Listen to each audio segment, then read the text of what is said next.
Tommy, thank you very much, and welcome everybody. I am so pleased to see so many people here, particularly since I'm used to walking around, so that's we're having such a time in Olympia trying to do the people's business, so I particularly am pleased to see everyone here. In the Senate, the Democrats are not in control, so we sit and absolutely do not do much except vote and send messages to the House. This is a good one, this is a bad one, and they always can tell by the vote, if it's that whether or not they need to pay attention to it. So the Senate Democrats and the House leadership are working extremely well together. Believe it or not, we're working fairly well with the Republicans, so it's all a pretty good scene down there. We're just not accomplishing much of the people's business. So with that said, I want to tell you, I'd like to lay the background conditions under which we are actually doing our work there. And it seems to me that we cannot do our work, and I'm so pleased to see that Representative Ryu found a parking place. We knew you would. When we legislate, we have to look at certain background consensus or non-consensus issues, and I want to share those with you. I timed myself on this. It takes 9 minutes, so I won't take up too much of our time for discussion, but I think it's important that we know, the kinds of issues, and you've had long enough time to take a look at that. So let me proceed here. Oh. How do I turn that forward? You see if you can hear without the mic. Can you hear me without the mic? Yeah. Better. Okay, good. So you can move forward then. Okay, well now I got to read off this. Okay, income growth. We all know, we hear that Better use the microphone now. pardon me? Use the mic. They can't use the I mic. can't hear it back. Okay. Okay, so that's okay. We hear that we've recovered from the recovery, right? And that we now have income growth. But between 1979, some 30 plus years, we have a growth in income in our state of 31.2%. That all looks pretty good. But that's for everybody. All of our income grew. If you look at the change in the income, you've got to move forward too. Next one. Okay. Between 1979 and 2007, the top 1% share of the income grew 222%. And the bottom 99%, the share grew 13.9%. So if you're wondering what happened, why aren't we feeling all rich in this economic recovery, it's because it didn't really happen for the rest of us. And then if you look at changes in income from 2009 to 2012, very short period of time in the recovery, the top 1%'s income grew 45%, the bottoms we lost 3.5%. We had the economic recovery did not happen. Changes in income between 79 and 2012, the top 1% gained 188%, the bottom 99% lost 3.4%. The reason this is important is that we have to deal with questions of income inequality in our state.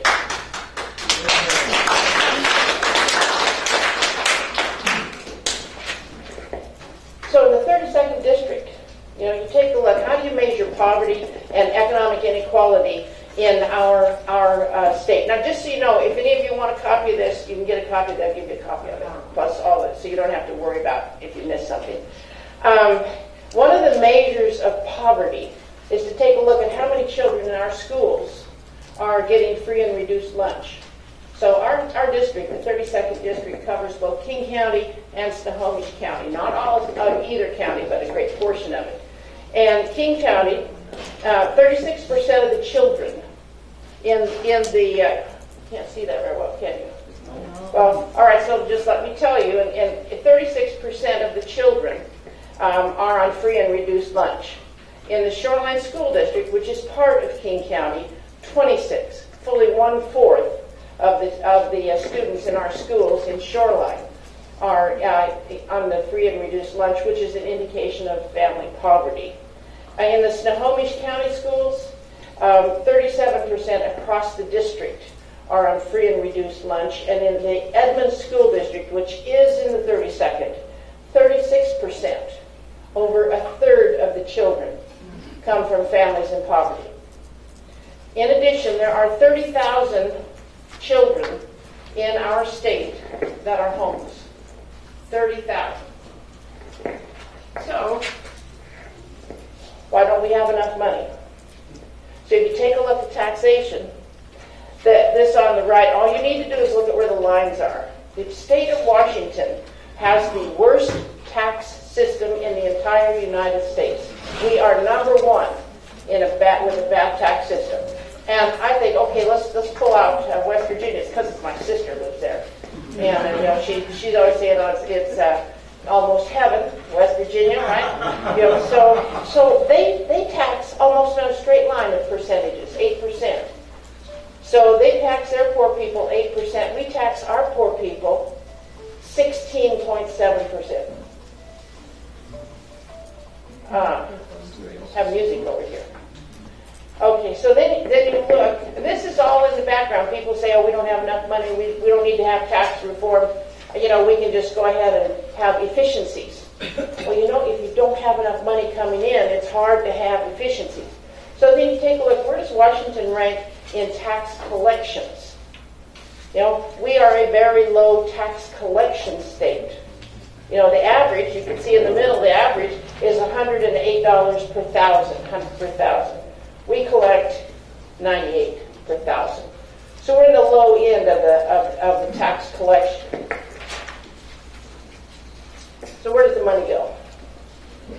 I find this next chart, again, I don't know if you can see it, but just look at the colors. We have about 7 million people in our state. 7 million total, that's everybody. Little babies and grandmas and everybody in between. Of that, we have about 2.2 million who are working. That's that blue, the blue right in here. 2.2 million who are right here working full-time, paying taxes. We have a lot of people who are working part-time, and that's in the purple just next to it. So then you figure, okay, we've got about 1.7 to 2 million people in school. That's from preschool through college. We have about 220,000 unemployed. We have about a half a million who dropped out of the workforce. And then in any given month, we have 2.2 million receiving assistance from DSHS. That's 2.2 million. That's the same, 2.3 million receiving help from we are good people. If somebody needs help, we want to help them. 2.3 million receiving help from DSHS and the taxpayers, you know, and 2.2 million people working. So then you look on the demands on the budget. That's the next, yeah. And again, all you need to do is really look at the colors. The blue over there is our education, you know. That's from the budget, the big blue there. And then the other smaller colors are different budget categories that we make investments. You'll hear a lot, the state makes investments. That just means the budget category. Do not be intimidated by the idea that we're investing. It just means like we want to, if we can help kids do better when they're young, maybe they won't end up in jail or in prison. And you know that works. So then you look at what are the budget drivers? What are the budget drivers? And you can see by this, again, you just need to see the colors. The highest one at almost 30%, that's TANF. That's to help people who need temporary assistance to needy families. And then you get medical assistance, and then Medicare, and then nursing, home, and community service clients. And then you got higher education. Higher education is really pretty low. And then other services to populations. That tells you where the budget drivers are as far as social services go. So you look at basic necessities. You know, we don't tax food. in this state. It's a basic necessity. It's something you have to have in order to stay alive. You also have to have water and sewer. You can't live without water. It's a basic necessity. Clothing is taxed. Shelter is taxed. Transportation is taxed. And education, that's another one that I think is an investment. The reason I have it on here, although it's not something that we tax, it is a basic necessity. So you'll hear a lot about infrastructure. We all remember when that bridge fell down up there in just north of Mount Vernon it was. That's infrastructure. And the American Society of Civil Engineers does that. They send us a report every couple of years. And we have dams that need repairing. We have roads that are in poor condition. We have structurally deficient bridges. The dams need help. We need $9.8 billion are needed to help fix the water systems. And we have $5.3 billion that's needed to make sure that the sewer systems are working. These are necessities of life. This is the background of how what we bring to Olympia when we start deciding how we're going to spend money. But what happened last year? The Public Works Trust Fund that fixes all this stuff from the picture, the Public Works Trust Fund was swept from $133 million. And when that happened, the money was put into the Educational Legacy Fund. So what do? You got education over here. You've got to educate the kids. You got on the other side, you've got the infrastructure. You have to fix those bridges. You have to have decent water. You have to have wastewater systems. So you're kind of damned if you do and damned if you don't.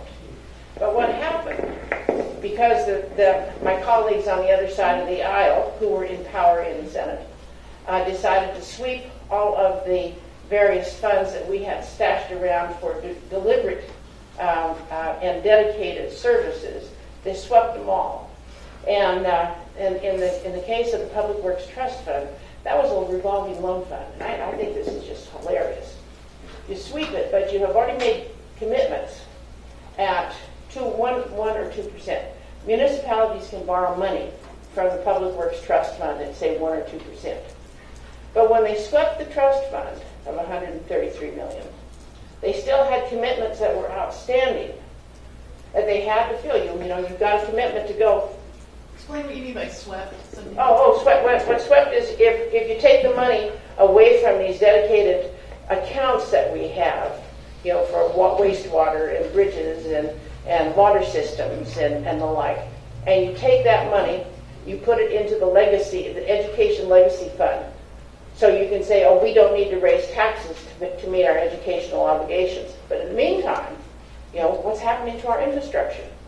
Our society has needs that are more important than raising the taxes. We can't get our products to the market. We can't get to the hospital. You start having bridges go down and you are in deep doo-doo. But what happened, the Office of Financial Management had to borrow money to meet the commitments of the Public Works Trust Fund, had to borrow money at 4%. Now, this makes no sense. They still had to loan it out at 1% because that's what it was. So we have special purpose districts. You'll be happy to know that I was able to get a bill through, 5048, out in the Senate. We'll see if we can get it. And my friends on the other side said we're going to pass your bill because it's a good bill. So since the late 1890s, the people of this state have established special purpose districts. Water, sewer, education districts, fire districts, mosquito districts, cemetery districts. These are all these districts that have dedicated revenue to fix whatever they were supposed to. We just passed a transportation benefit district, right? That would be dedicated revenue that you can't use for something else. But there are two special purpose districts that can be used. They can be assumed and then they can be taxed. And that would be the water district there's no cap on that. So and I know that we have done great damage to municipalities across the state. We took their share of the liquor tax away, other shares of taxes that they should have had to meet the needs and the responsibilities of local districts. But we took it. They're not going to get it back. It went into the education levy account because of the McCleary decision, which we'll get into later. But what happens is under the bill that is now back at the House, if the citizens who set up the special purpose district wish to be assumed, they will be given the opportunity of a vote. And I think that everybody in a democracy has the right to say over who's going to control their assets.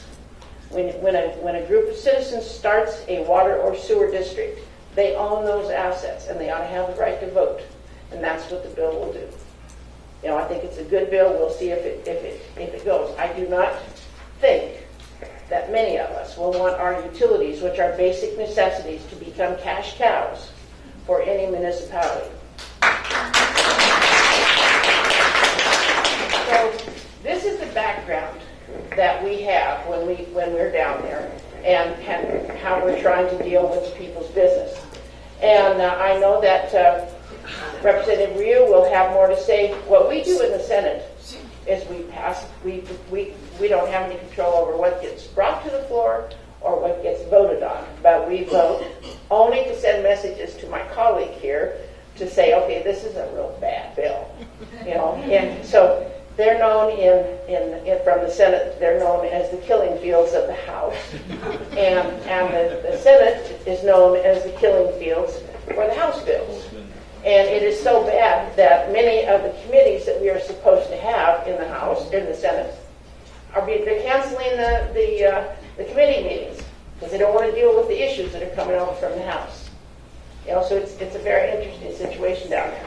And I want to leave you with one before we go and have Representative Ryu give her introductory remarks. I want to remind you that this is Pi Day.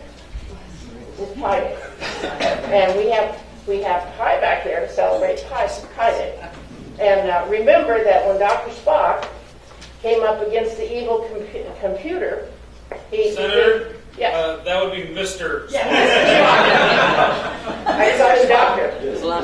Spock, pardon me, Mr. Spock, he told the computer, solve pi. And he got them away. So I hope you will enjoy this.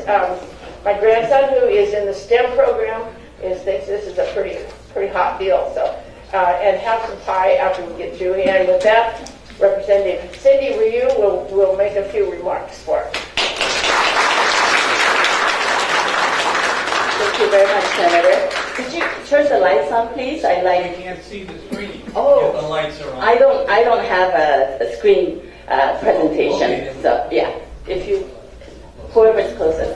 Anyway, thank you so very much for coming, everyone. Good afternoon. So great to see pretty close to 100 of you in here. That's wonderful because we've been in Olympia on some days 14 hours straight voting on bills, hearings, and so on. This is my 5th year in the legislature, and I love all my committees, including transportation, except because I wanted to get into the finance committee, because in the House, we divided up the spending side to appropriations and finance to the revenue side. So I will talk briefly about the income that we need to fund, of course, the COLAs, because I think this is the 7th year without teachers' COLAs, I believe, and that's it's like I know last year was like taking 15% off the top. I think it's closer to taking 20% off the top. And even though our teachers are doing it out of the goodness of their hearts, they still need to be paid to do a good job. Other finance committee bill that we heard yesterday morning actually was the Boeing tax exemption accountability bills, one by Gregerson, Representative Gregerson, mandates that the pay needs to be at or higher than $19.67 if they are going to be taking all of the exemptions, the Boeing lower tax exemptions. And then Representative Robinson, she introduced a bill that actually counts the number of jobs, aerospace jobs, and specifically Boeing jobs that are kept in the state so that they can earn those exemptions, which are, I believe, $8 billion. $8.7 billion. 8.7 billion. Thank you very much for keeping track of it. And it's just amazing how some of the questions that my colleagues across the aisle were asking about, hey, why are you going back on your agreement? You know, the agreement was that they would keep the jobs here. And so for them to be exporting jobs and then expecting to get 8.7 billion over the next few years is unconscionable. And that even just comparing to other industries that are too big to fail, like GM and Ford. I believe nationwide, the most they got were $2 billion. And yet Boeing is getting 4 times what they are getting, and they expect for us to stay quiet while they export jobs? I don't think so. I will do my best to make sure that bill is the 2 topics I was supposed to address were education and civil and human rights. So on the education, obviously, we have to find the money. Right now, the cost drivers, I know Senator Chase did a very comprehensive job about our budget and how we got here. So the budget deficit, because even though we are recovering and even though we are at the other end of that pendulum, we still have a budget deficit. So the cost drivers are fully funding schools for our children and our grandchildren, mental health services for our neighbors who are in crisis, foster care for those children whose families cannot care for them, affordable college opportunities, and holding the line on tuition because we're only paying a third. And in the past, when books were not $200 each, we used to pay 2/3 of the state's universities. And just paying a third is making it very unreachable for the next generation. And we don't want to be the only generation that made progress while the next generation is going to be going backwards. And then, of course, caring for the vulnerable and the disabled. On the human rights, no one apparently is asking about body cameras. Unfortunately, Representative Hansen's bill is going to pass. For some reason, we are making it an NTIB bill. When bills die in the House before let's see, that was Thursday at 5 p.m. Was it Thursday? Okay. Feels like forever ago. But certain bills, if they are necessary to implement the budget, still stay alive. I have no idea how the body camera bill, which essentially rolls back a lot of the Open Records Act and gives a lot of freedom to the police without accountability. I will continue to fight that with Representative Gail Tarleton, Roger Goodman, Appleton. So a few of us are meeting secretly, not so secretly, Monday morning to have a strategy to turn that really bad bill into more of a study bill. So we actually come up with reasonable guidelines before police departments go and spend hundreds of thousands of dollars, and then we tell them later, it's not working, you need to scrap that. That's not a good way to govern. Let's see, on the civil, I consider it civil rights, but it's a lot more about economics, payday lending. Who likes payday lending? I have heard 0 requests for expansion of payday lending products and making it bigger and longer, and yet I've heard from hundreds of you, and probably a lot of you, to not expand it because our laws actually are quite good, and in my opinion, they should be the model that the CFPB model every other state after, because we went from industry that was $1.3 billion a year. And my senator and our other seatmate, Ruth Kagi, they voted on, back in 2009 when I wasn't there, they voted on really good payday lending regulation bills so that people still have access if they really truly need it, but if they don't need to get in a cycle of debt, then they actually have alternatives. And so I will fight my best to kill the Senator Marco Elias's bill that's coming over, and that will be a killing field when we kill that bill. Let's see. So the bills that I've worked on, so besides finance, I also serve on business and financial services. That's where the payday lending bills come. And so I make sure I'm the vice chair of that committee when I was serving on the committee and committees, so I could keep a really close eye on bills like that, and also very good bills. And then my other committee is technology, economic development, and energy. And so it's extremely interesting committee. So out of the 12 bills that I introduced, 4 have passed. I think I received 1 no vote, and the rest of them passed. 2 of them will be parts of other bills, such as the cannabis, health, and beauty aids. It's the beauty aid portion that you apply on your body and so on to make you, to help you heal. I believe it will be part of the finance bill that deals with the taxation of cannabis. And then the other one, the 6th one, is the studded tire fee, just $5 a studded tire, just to have a conversation. Think about it before you buy another studded tire, please. My LA is indicating I need to listen to you. Oh, and by the way, Ruth Kagi, she had another commitment. And so in the House, Representative Kagi is serving on the appropriations, the spending side, and I'm serving on the finance, so we got you covered. Just a reminder again, please, if you have a question, Ariel is taking the questions and we will bring them up to the front to be asked. And I want to give Senator Chase her turn right now, because the 2 issues are here that people are here for are education, the COLAs, and the Boeing. Where do you stand on this, Senator Chase? Well, I think we need to raise taxes.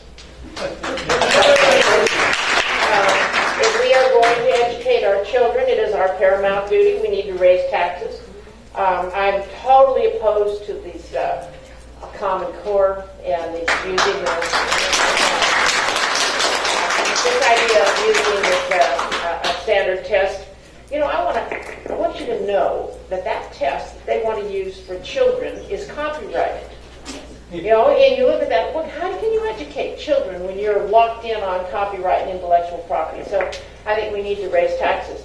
And where I am on Boeing, that was The aerospace industry. the aerospace industry. So I'm the ranking on the Economic Development and Trade Committee, which means that if the Democrats were in charge, I would be the chair of that committee. And I can tell you we would be doing some things differently with Boeing. And they come down, I don't know if you've ever noticed, if you watched it, they're never at the table when we are deliberating anything about what impacts the Boeing company. The Boeing company, they are in fact moving jobs out of here. As Representative Ryu said, we're going to try to take some of those tax exemptions back. They got the tax exemptions because we were essentially blindsided and extorted for all of those good reasons. But I have another thing that I think that we need to do if we're going to bring the Boeing company to heel, and I think we need to. They claim to have 86,000 employees in this state, and I think they probably do, and they pay them. It's a race to the bottom. How many do you think they have? How many? They have less than that and more going out. Yeah, well, I think there's no question that they're getting ready to move more people up. But you know, we've spent, since I've been in the legislature for 14 years, and I have watched as our economic development programs have been set up to help multinational global corporations. You know, it's just, and I can go into a longer detail, but what's significant about this is throughout the state, in every single community, we have small businesses, usually family owned. They have no intention of getting in the Standard & Poor's and become publicly traded, but they're solid. They pay well. They're grounded in the community. And with a little bit of help and attention, they could expand and hire more people. I think we need to build our economy from the ground up and not be so dependent upon anything that Boeing says, because they're simply a global corporation. They are no longer a Washington corporation. They want to say, oh, but we're so dependent on trade in this state. And yes, Boeing is responsible for 50% of the trade in this state. But you know what they do? More than 80% of the trade that goes in and out of the ports are from headquarters companies and related subsidiaries. So why are we jumping around on trade? It's just trade between companies. So what we need to do is say, fine, there's not a whole lot we're going to be able to do with all of that, but we can build our community businesses. And if you look on the 18th, I think we're going to have a hearing, watch on TVW, about the middle market businesses. These are middle market businesses. And we're going to see if we can start building. It'll totally revise the way that we approach economic development in this state. And then Boeing can do what they want to do.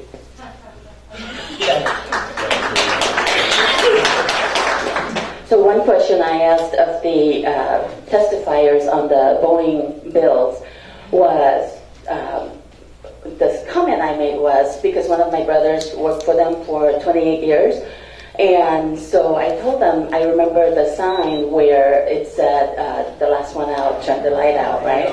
In Seattle, because at that time, we had one industry other than lumber and so on, and paper mills. And so I told them, this feels like a completely different layoff scenario. And so can you tell me if what the average pay of the people who are being laid off are, what the median wage is, and the length, how long they've been with Boeing, because a lot of people who've been there 25, 32 years are being laid off or being transferred. And so it is a completely different business model that they are practicing now that they have the 8.7 billion. Thank you. And so the question was, you know my position on Boeing, and then supporting the COLAs, education, That is a primary constitutionally mandated job that we have to pay for education. So the real amount that we need is actually $5 billion over a 2-year period. But of course, because of the Senate, I'm so glad I'm not in the Senate. Thank you very much. Because the Senate is in an alternative universe. So I think the very basic minimum we need is $2.1 billion. And so that's the challenge. That's the amount that we are aiming for. So that's going to take a lot of revenue, meaning higher taxes, higher fees. But we have to make sure that all the other basic needs are not overlooked, especially our courts, mental health, and our vulnerable. Okay, so those were the two pressing issues we've heard from many people on Senator this. never answered the COLA question. Pardon me? The senator never answered the question about COLAs. Oh, well, I'm sure you're going to be surprised, but I support the COLA. So the next pressing question for the three of you, two of you, did I say three? The three items. This is on the environment. And the question is on the coal and oil trains. The second one is Senate Bill 5093, and that is on the nuclear education bill. And the third one, and it's a very, very important one for our state. What, if anything, can the state of Washington do to stop the plan of the federal government from spending billions on renewing the nuclear arms at the Trident Naval Base? So the first question about coal and oil trains. We do need to do something. I mean, the ones who are bursting into flames, actually those are the double-hulled trains. And so it's not good enough just to engineer a double-hulled cargo. We actually have to have enough staff on those trains that are 100, 110 cars long, people in the front. And did you know that they don't have to have engineers in the back at all? So you can imagine 110 trains going. Something's going on at the tail end as they go around the bend. They have absolutely no idea what's going on back there. So we actually in the House, we passed, we passed it recently, requiring 2 more, depending on the length of the train, having 2 more engineers at the back. So at least if something's going to happen, at least we know ahead of time. Besides the oil and coal trains being very bad for the environment and keeping us in that alternative universe that we have no peak oil and that we have endless supplies of coal perception, the problem is that they are so profitable for the BNSF and other railroad companies that they are not moving our grain products. They're not. The grain products are now being barged again, and they're on trucks again, and clogging up our roads again. And so they are competing for industries that have been here more than 100 years. And so I think everyone knows that coal and oil won't last more than 20, 30 years. So once they go away, and in the meantime we decimate our agriculture, who's going to be there? Who's going to, I guess they'll all be happily retired with lots of money, but who's going to keep that agriculture and other industries that's been very dependent on those cars all this time? So for both reasons, for environmental as well as the economic reasons, I am definitely for making sure, and also for safety, I am definitely for making sure that they have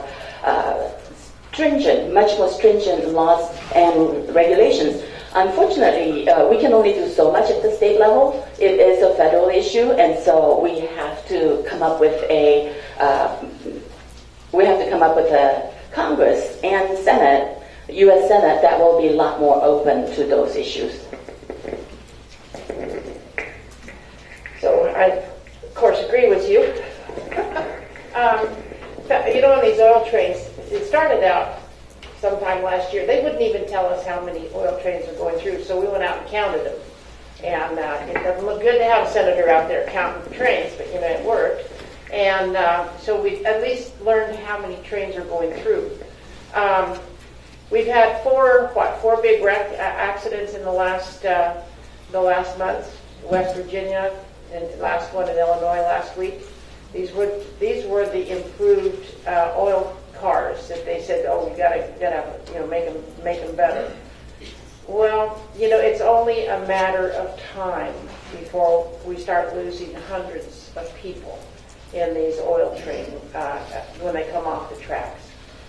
They claim, there's no question that we're up against federal laws on what we can tell the railroads to do. But I would suspect that if we get enough people up in arms, we will be able to get a little more response from BNSF. Right now, they're ordering a lot of these new oil cars, the tanker cars, but as we've seen, that doesn't work. The idea of putting a couple of brakemen on the back of the trains, right now they've got one person on those 100-car trains, but if there is another accident, they've got to be uncoupled. And BNSF was saying, well, yeah, but you can have the first responders uncoupled them. Well, they're not trained to uncouple. particularly if you've got an exploding car. So I think we're going to prevail on having a couple of people on the back of the train, on these big long trains. I wish I could pray enough to stop these trains, but so far we're not able to do so. We can just keep trying. Trident is a federal issue, but in this state, in our economic development circles, we have a thing called various sectors. Now, Puget Sound Regional Council has a bunch of sectors, and the state has some sectors. And there's one sector they talk about, and that is the defense sector. And a lot of people want to encourage the Defense Department to cite their more and more military people here. It's a fight. There's no question about it.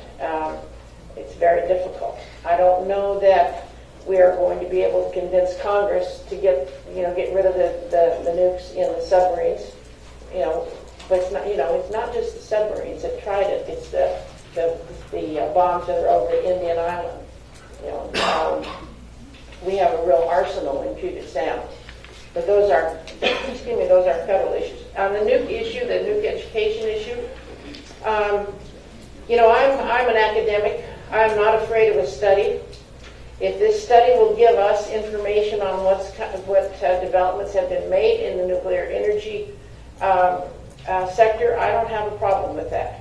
I make a definite distinction between the munitions mess from World War II over at Hanford. It is a mess. It is a hazard. It is leaking into the Columbia River, and if anybody tries to tell you, oh, no, it's not, oh, I'm here to tell you, yes, it is. It absolutely is. Strontium is getting in there. They're trying to. They have set up water purifiers. They think they're going to purify the aquifer. Please, it's not going to happen.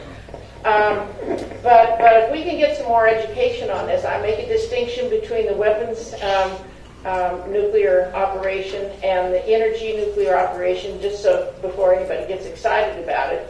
They won't even get a license. They won't be able to apply for a license until 2024 for these modular nuke operations. So we'll monitor it closely. So I was supposed to introduce people. Okay, we have two people who have their hands up. Did you?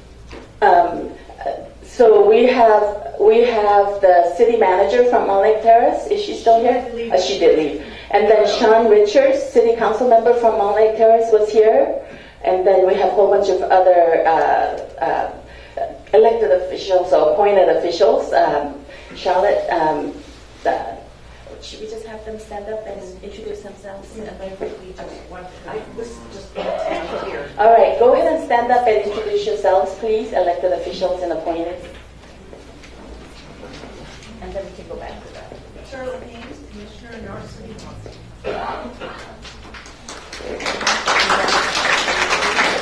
Yeah, Keith Scully, I'm chair of the City Shorelines Planning Commission. And then former city council member Janet Way, former fire. Let's see, who else is there? Oh, fire commission. Yes, Shoreline Community College. Jim, I forgot what your title was. You're not an elected, are you? Okay, all right. Thank you. And the former fire commissioner, Mr. Fisher. And I'm not a fire commissioner anymore. I know. Former. Yes. What I'd like to do is to break away from all the bills, because I think there are several of you here very, very interested in some of our local issues. And one of them is, would you please address the issue of radical rezones in Shoreline? And the second one is another very, very important one. In the recent bill that passed in the Senate requiring cities to allow the people to vote before they can take over utilities becomes a law. Will this affect the takeover of the Ronald Sewer? So those are two pressing local ones. I just had a question real quick on the coal trains and oil trains. When one of with all the tracks that we have going right along Puget Sound, is there a plan in place to clean up the sound when one of these things does explode in Washington? Not adequate. Nancy, please. I just want to make a quick comment on Senate Bill 509, before you move on. I do feel that the way it's orchestrated now is definitely a balanced bill, because you have on board many people who are pro-nuclear. There's no one who's anti-nuclear or former nuclear scientist to speak to the school curriculum. And I think that if you're going to mandate anything, it has to be a balanced, structured educational system, because nuclear power is being promoted as some kind of carbon-free energy alternative in our state, when it is not.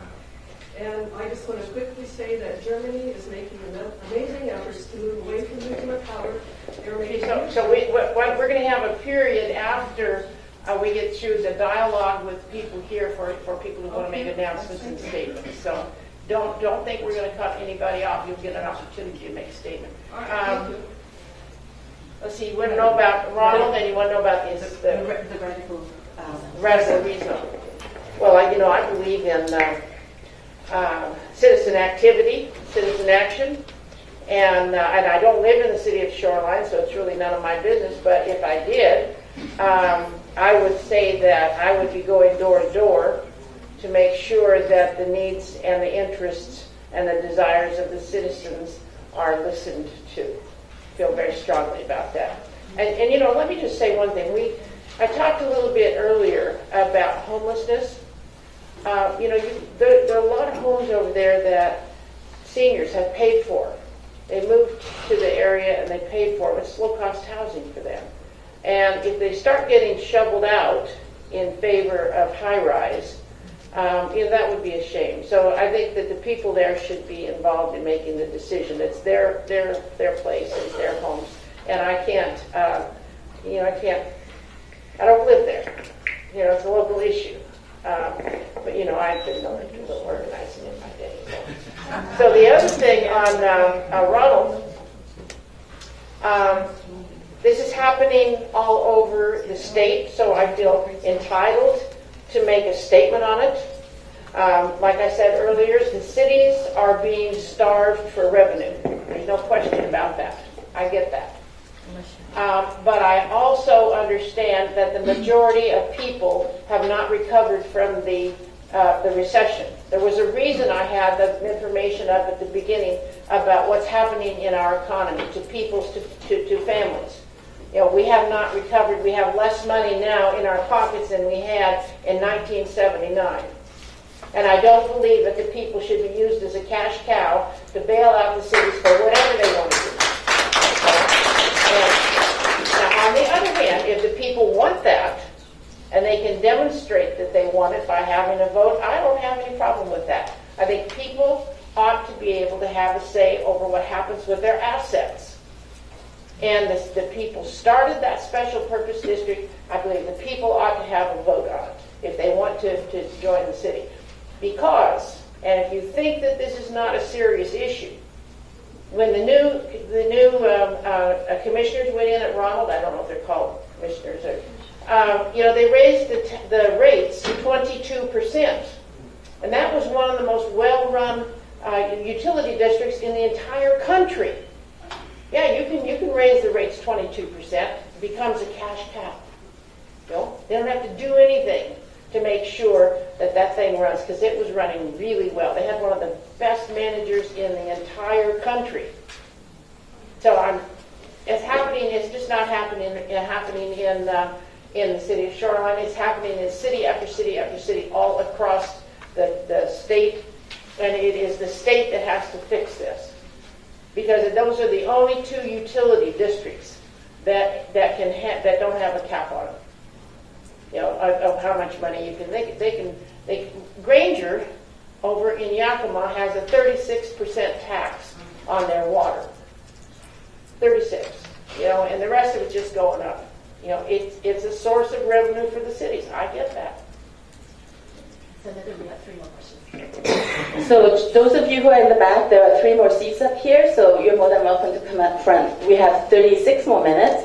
And so, just very briefly, I was mayor of Shoreline. It was actually a much more difficult job than being a state representative, because I never lost.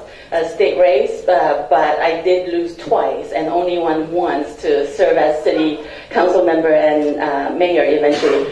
And we spent, Janet Way and I, we remember spending hours and hours and hours listening to folks, making sure that they're heard, working on how to be respectful of people who wanted to stay and how to do wedding tier cake types of rezone and making sure that, if you believe in karma or if you believe in God, there is something to be said for making sure that the new owners or new tenants that move in actually are welcomed by the old neighbors and not looked at as people who just totally trash their neighborhoods. And so developers don't have to live there, but I believe it's much better to have really good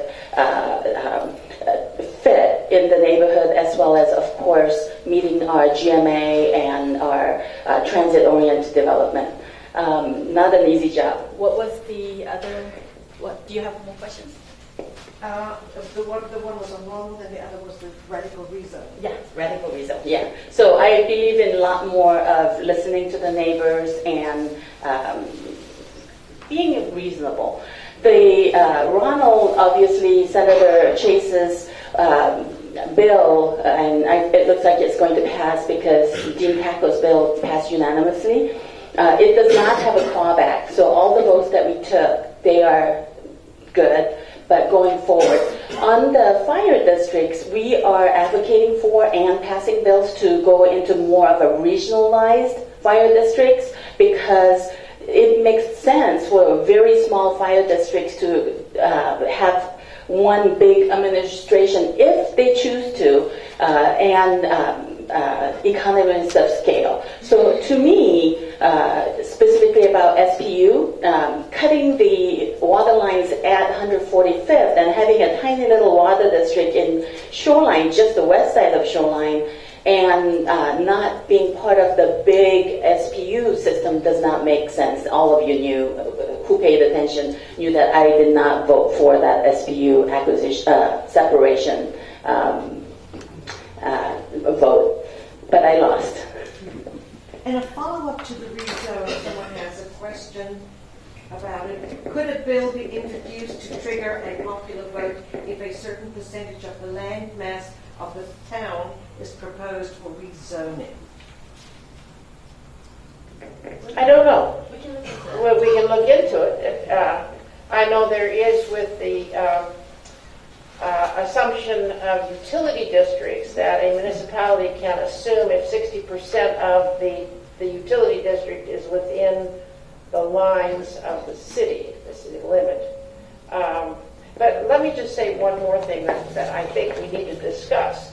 Our tax system is built upon having consumers with enough disposable income in their pockets so they can go shopping and pay sales tax. Our revenue source for the state and for the cities is from sales tax. And when we have this race to the bottom on wages, and people don't have enough money to go out and go buy washing machines and the like, they can barely pay food and medicine and shelter and water and sewer, basic necessities, then we are never going to have economic recovery. And when I told you that we have 3.4% less money now than we had in 1979, that's a fact, because our people are not making enough money to be able to go shopping. So our system is broken. And you look at where the money is, and it's people are being paid in what we call intangibles, stocks and bonds. That has increased. But we don't tax it. There's no way to get access to that. So we're working on that issue. An issue that Representative Rio has heard from a gazillion people. What is the medical marijuana legislation changing to? And what has the legislature adopted for legal marijuana laws? Hot off the press, as of yesterday morning. Healthcare committee met yesterday, and so as of March 13th, And this is on the policy side. So the questions are where to purchase I-502 stores. Patients and the providers may purchase in the I-502 system, but they have no special status for purchasing additional amounts. Medical endorsed retailers. Oh, if your cell phone rings, you get to buy donuts for everybody in this room. Medical endorsed retailers. Licensed marijuana retailers may receive a medical endorsement to sell to qualifying patients and providers up to the individual's authorized amount. Is this too much detail? Are you interested in this at all? Yes. Oh, good. Okay. Specialty clinics. Department of Health will make recommendations on establishing specialty clinics that would authorize and dispense, and the recommendations are due this December. Healthcare professionals. They may sell topical products with a THC concentration less than 0.3 directly to their patients. Retailer regulation, licensing. Stores are licensed by the Liquor Control Board through a fair, impartial, competitive, merit-based process.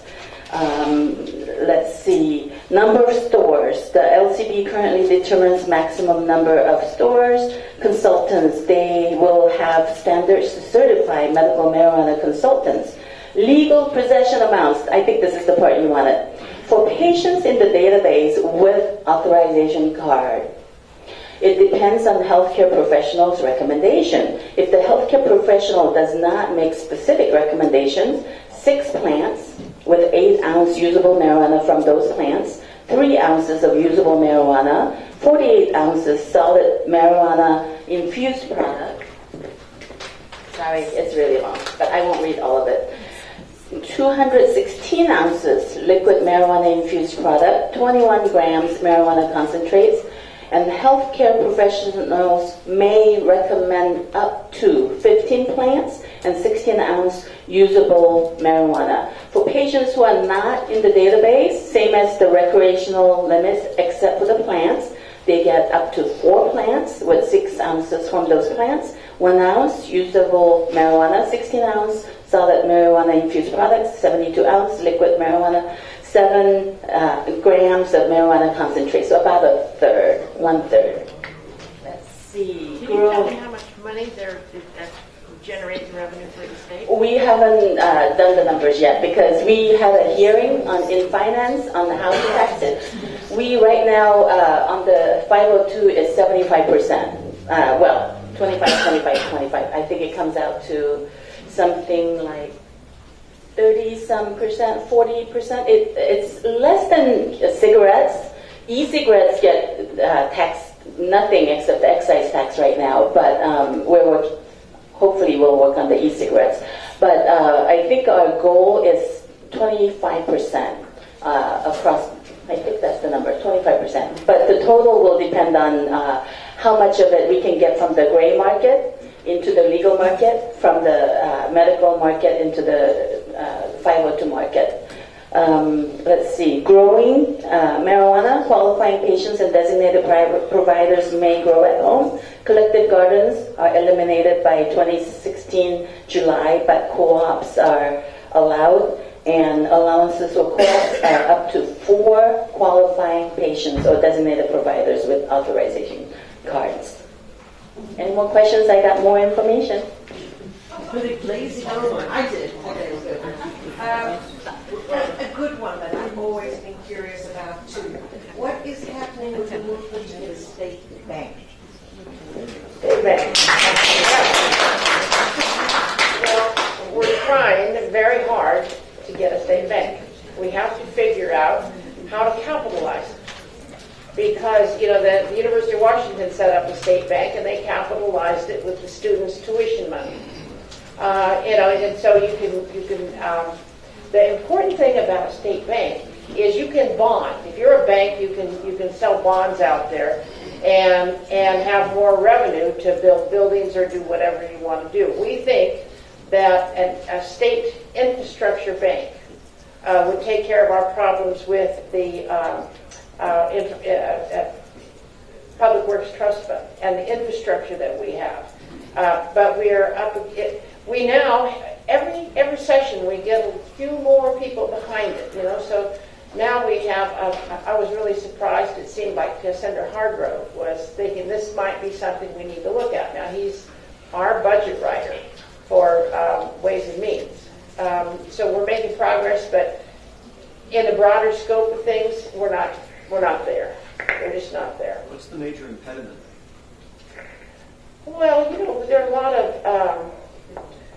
of the financial sector.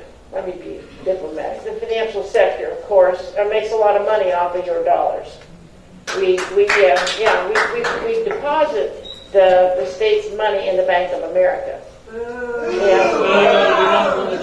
I don't disagree. Believe me, I don't disagree. I don't disagree with you. I disagree with it going there. Why shouldn't we have it in our own bank? So we're not giving up on that. I just don't have a lot of progress to. It takes usually 3 years. We've been working on this state bank longer than 3 years, but we'll see. So the next question is a very good one, actually. Instead of emphasizing the need for revenue, could the state offices publish what the state budget pays for? It is very essential. So actually, we do have 2 handouts in the back. One as to what the protected class category is, education, K through 12, unprotected, everything else, and what we pay for, your dollar bill. And so public schools, K through 12, protected services is 66% of the state budget, unprotected services are 34%. So the DSHS, human services, aging, disabled services, mental health, other healthcare services, debt service, higher education, that we start going into the unprotected class, and financial aid programs, public 2- and 4-year universities and community colleges and technical colleges, state healthcare services, corrections, and criminal justice. So you can imagine if we didn't raise any revenue, what we would not have. Let's see, other public schools like levy equalization, education reforms, because that's not part of the Constitution, and all other governmental functions. So there are 2 flyers back there, so you're more than welcome to help take these home. And I think we'll ask one more question each, if you don't mind, and then we will leave the remaining 15 minutes for them to talk personally to you. Or they may have questions that we haven't got. Exactly. So this is a very, very important one. We just got it. Please share your thinking about the raise in the minimum wage, including what effect it will have on owners of franchises. Raising the minimum wage and effect on franchises. So as I was listening to the Boeing bills, Boeing accountability bills, $19.67 an hour. If a person tried to find housing at $19.67 an hour, and that's nowhere near the minimum, right? Because we did raise it in the House to 12, not right away, but we're phasing it in. At $19.67, the most you can spend out of your monthly check is $1,030 a month. Can you make your house payments on that? Can you buy a house on that? And so even at $19.67, the median wage of Washington State manufacturers, that is not enough to sustain a family. So what you will do, even if you were to raise it to $12 an hour, is, in my opinion, having been a small business person myself, and very much into the retail side, not the online side, where they do pay their taxes, is that the one way, of course, is to reduce your costs, but that's the race to the bottom. The other way is to lift all boats by making sure your employees are making enough, and $12 an hour is not enough, so that they, besides working for you, can actually go out and spend their money.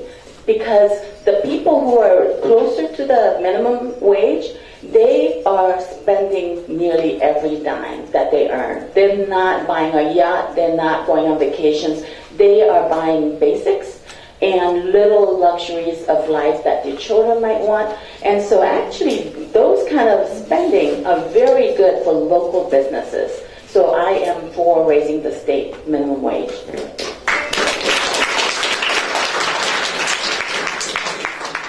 So I agree with Representative Ryu. I believe the minimum wage needs to be raised. But, you know, besides questions of justice, there are some real hard economic reasons for raising wages. You may not realize it, but the major corporations don't pay any taxes in this state. They got a lot of tax exemptions and incentives, and one of the reasons that they got them was that there was this agreement that they would pay their workers a very high wage, which would then in turn be circulated through the economy and go to the middle market businesses where people are actually keeping our communities going. The major corporations are the producers. You know, they produce a lot and they sell it out and they bring money home. So you can make a case that we should give them a low tax structure because they pay so well. But in the last few years, there's been this drive down to the bottom to try to lower the wages that they pay. And when they do that and they don't pay any taxes, our whole economy just absolutely tanks.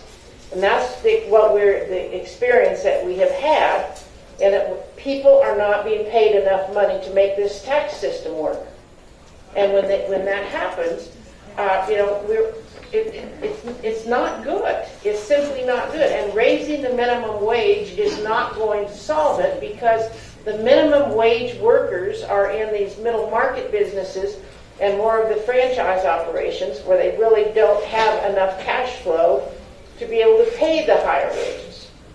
And I recognize that. But we're at a standoff here.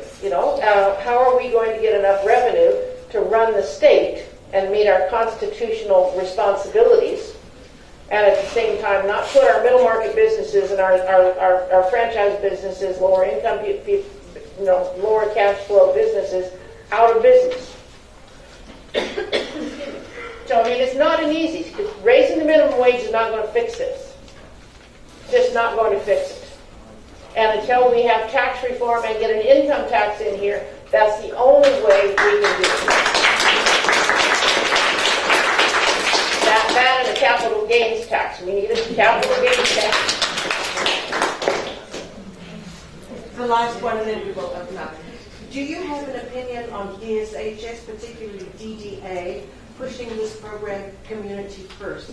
I realize it incorporates more federal dollars, but I question the accuracy of planning and full disclosure by DDA with regard to services and continuity. I believe in a continuum of need. You have all different levels of DD disability, total different. And I believe in a continuum of care. People with greater disabilities need more care. They do. And they need specialty care. And the fact that they want to put people out into the community is probably a good idea for some people, but certainly not for all. Certainly not for all. And we have to be sensitive about it. In all honesty, I do not have the details of that particular program. I just know their usual tendency. Do you know the details of that? Yeah. So if whoever asked that question, if you want to fill us in on something, if there's something you want us to know, this is the chance. Okay. Senator Chase and I are much more familiar with FirstCrest, our own residential healthcare, residential RHC, Rehabilitation Center. Yes, that's right. And fortunately, it is still open and it's doing a wonderful job. It's never in the news, which is a good thing.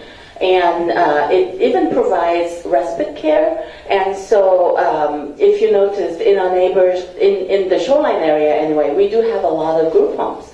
Well, the reason isn't because community first is the only way of providing service. It is because RHCs like Furcrest is there as a cornerstone. And so for those for whom community care does not make sense, we have to have it available for those who need residential. So besides being a beautiful place to walk your dog next to it and visit, so who has toured RHC Furcrest? Okay, the rest of you make an appointment, walk through. It's just wonderful what the people there are doing. It's really hard work, but if I had a child who needed those services, that would be where I would have placed that child or grandchild. So, it's your turn. Ask them last away. All right, yell it out or come on up. Okay, I'd like to ask Marilyn, you mentioned about the rezone issue, about you living in Edmonds or living outside of the city. I want you to think about this for a minute. The proposal is basically to create what I would call Interstate 185th, which is a connection route from 15th Avenue down and including Richmond Beach. So this is a major transportation corridor that they're establishing. And to think because you live in Edmonds or Mount Lake Terrace or Seattle that this isn't going to impact the traffic through your neighborhood is a misconception. They create this route. Everybody that lives near you that wants to get on a train in the morning, they're going to be driving through my neighborhood. They're also going to be driving past your house. They're going to be driving through Lake Forest Park. They're going to be driving through parts of Seattle. So this is, in the one sense, this can be seen as a very small little neighborhood issue. But if you think about the ramifications, what's being proposed here, it's very, very large. And it's going to impact everybody in this whole area. Do you want a response? Yes. I agree with what you said, and I hadn't thought about all those cars driving by my house. I might not want a thoroughfare in front of my house. So I'm glad you've given me justification for getting involved in this. Thank you. Use all the help we can get. Well, so then I think 523 145th State Route. Thank you. we could get involved in State Route 145. Yeah, I absolutely will jump in with this. You made a persuasive case. It's my issue too. Thank you very much. And we also have Linwood. Who's from Linwood in this room? Great. So our district, I love our district because it goes all the way from Broadview in Seattle through Shoreline, of course, and Edmonds, Woodway, and Montlake Terrace, and then ends up in Linwood. And as the light rail stations start marching north from Northgate on to 145th, 185th, Montlake Terrace, and Linwood, this is going to be an issue for all of us. So pay really close attention to what's happening in Shoreline, please, and get involved. Show up Monday night to the City Council meeting. Okay, so Monday night, City Council at Shoreline City Council across the street, 7 p.m. And you don't have to be a Shoreline resident to show up. Just come and listen. And Nancy? Yes, I just wanted to complete my comment on Senate Bill 509, mainly because there's still hope for changes in the House.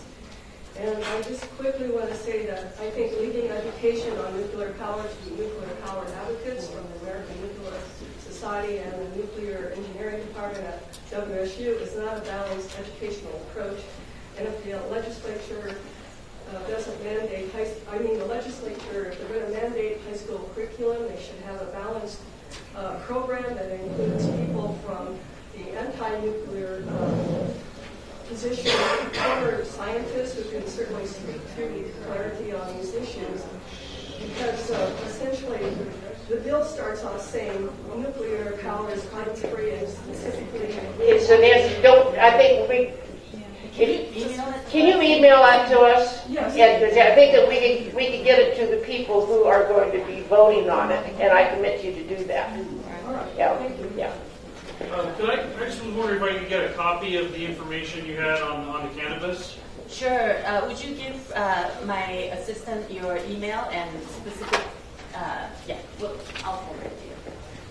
So how about right up front? So I want to ask the senator if she can explain why she voted no on the Early Start Act, and since it did pass, will she support efforts to try to fund it? Because I know Representative Rue did vote for it. I just voted on like 4,000 bills. Well, Refresh my mind on. So your reasoning on the floor was that we can't guarantee funding, so that didn't make sense to me. It's still a good act. So I don't understand why you voted no, and it's unfortunate that you don't even remember that because it's a pretty important bill.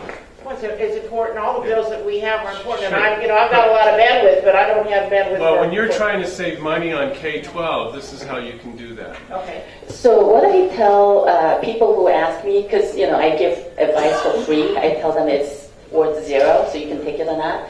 But people from other provinces and states have asked me, how do I operate when I'm in the minority? I feel like I'm just saying no to everything. And I said, that's the state of being in the minority. And you have to understand that the senator is in the minority. So it is completely different. The dynamics are different. And so, I'm not trying to... It was a bipartisan bill that passed in the Senate, so I don't accept that. I can tell you what. I believe that bill had a Common Core element. No, to it's have a an high early stakes. learning bill. No, it had, I know they're moving Common Core to the early learning. It is dangerous. It is a dangerous bill. The devil's in the details. Read the details. We'll talk about it later.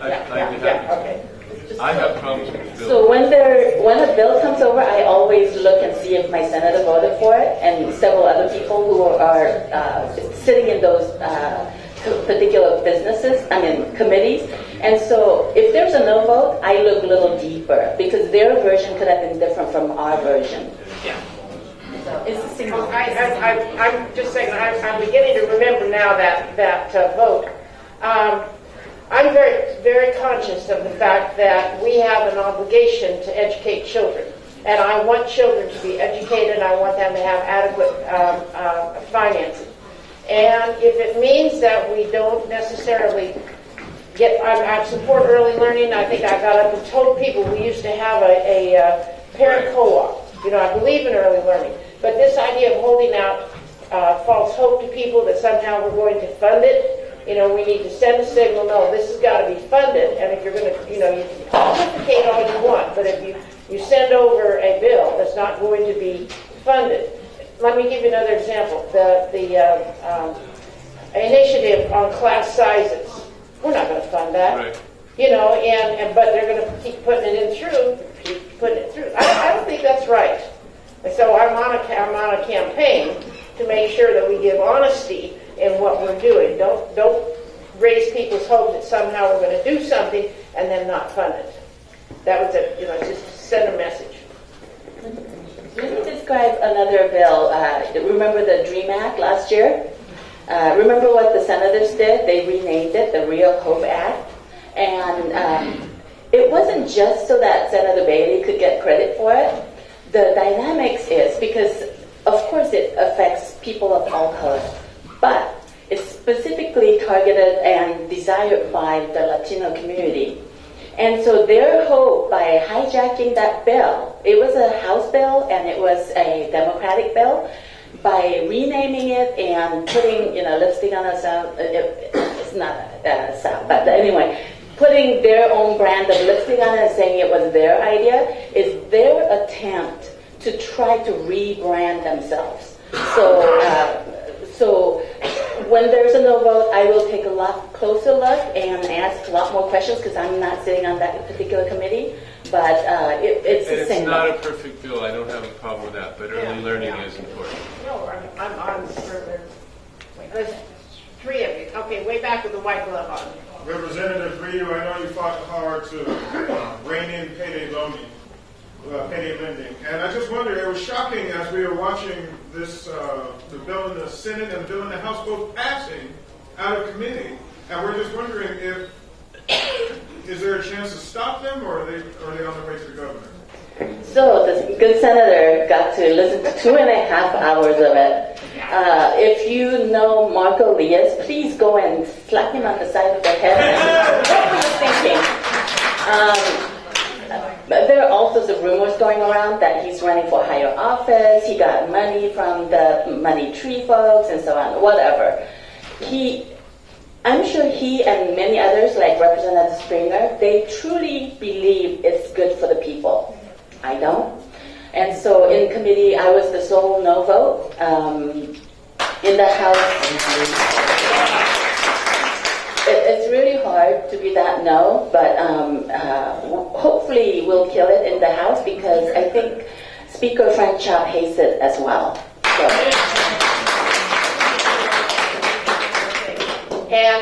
And stand by and be very vigilant, because if that thing for some reason cannot be stopped in the House, we have another opportunity to convince the governor not to sign it, just to go ahead and veto it. We're not laying down. And I want to say one other thing that was good about it. I got to pontificate for 2 hours on the floor. So the lady in the white blouse, go ahead, please. I'm wondering why 1351 can't be funded as a component of the McCleary decision. You're obligated under the Constitution to fund public education, and why can't smaller class sizes be a component of that funding? And the reason I'm here to advocate for this is because I'm an interventionist for reading. My students, by the time they get to middle school, are still reading at a 3rd and 4th grade level, not because their teachers don't care, and not because they're not invested in their students' success. It's because they're overcrowded. And these kids with special needs don't get their needs met. And it's because of class size. Talking about class size, my daughter is a public school teacher in California, and she's got 33 kids, 6th graders. Can you imagine? She's totally stressed out, and she's thinking of leaving teaching after 9 years. So yeah, it's very stressful, especially when they have special needs. So I think it's going to be in the rank order of what we need to do first. Obviously, the Supreme Court, the hammer, because they used to joke about, do you have your toothbrush ready so you can go to jail? So we have to come to compliance with that. So I think we'll be building it. If we could get the senators, the Republican senators, to vote on raising the taxes to that $5 billion additional, sure, we can do it. But I think it's going to be tough enough to get to $2.1 billion this year. So what do you think? Do we have time for? Oh, did you want to? I want you to know that we all know about the problems of class size, and would love to fund the initiative. We would love to do that. We don't have enough money. All right. The boss said.